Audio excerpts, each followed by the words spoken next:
happens when future humans spend more and more of their lives living in outer space. According to them, the human head will continue to grow wider as brain mass increases.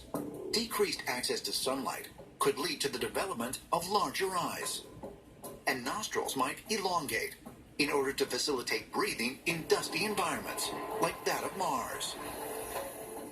Scientists have suggested that if beings like us were to go into space and spend long periods in space without normal gravity and such, that our muscles would begin to atrophy, we would have much more longer, spindly arms.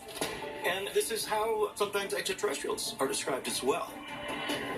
If I say that somehow or other life on Earth came from an extraterrestrial source, your first thought is immediately, oh, little green men or little gray aliens with big bug eyes or whatever did that.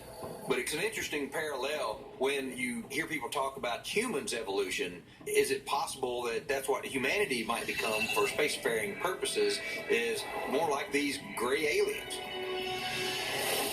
One theory has been proposed that these are actually ancestors of humanity that left planet Earth at some point and over millions and millions of years have evolved into this more spindly-limbed, more neuro-focused, night vision-focused creature, but actually are tied to humanity's past.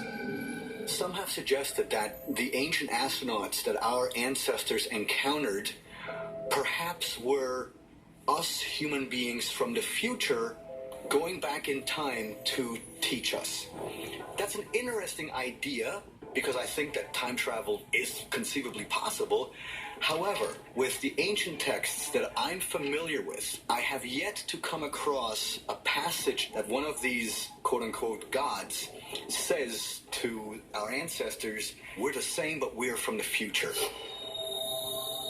While ancient astronaut theorists are divided on the question of whether extraterrestrials, like the so-called Greys, are in fact biologically evolved humans visiting us from the future, what they all agree on is that the day is fast approaching when we will finally know the truth about mankind's alien origins.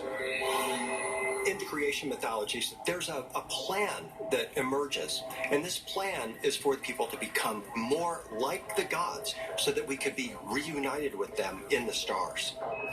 We are on the cusp of, or perhaps even in the middle of right now, this tremendous transformation that will connect us with extraterrestrial beings. A Gallup poll was done to ask questions of the population that would indicate whether or not they had had interactions with biological entities that were not human. And that Gallup poll came to the conclusion that 3 to 4% of the current population of our planet have had an interaction with something that's in the non-human category. So are the non-humans waiting for a specific moment in which they will say, the human experiment is beginning to grow up. We want to go out and explore. And we think it's the beginning. It's not the beginning. I don't think it's coincidental that at this moment we are recording mass sightings of extraterrestrial craft. We're understanding the ancient world and how they interacted with extraterrestrials. Science is advancing to understand this. Communications are being put in place. I think all of this is leading to this moment where we are going to peak, where we're going to experience this disclosure, this convergence, this return, and it will forever change humanity. Will humankind succeed in establishing new colonies on other planets? And if we do, will we discover that we are not the pinnacle of creation, but just the newest members of an intergalactic society?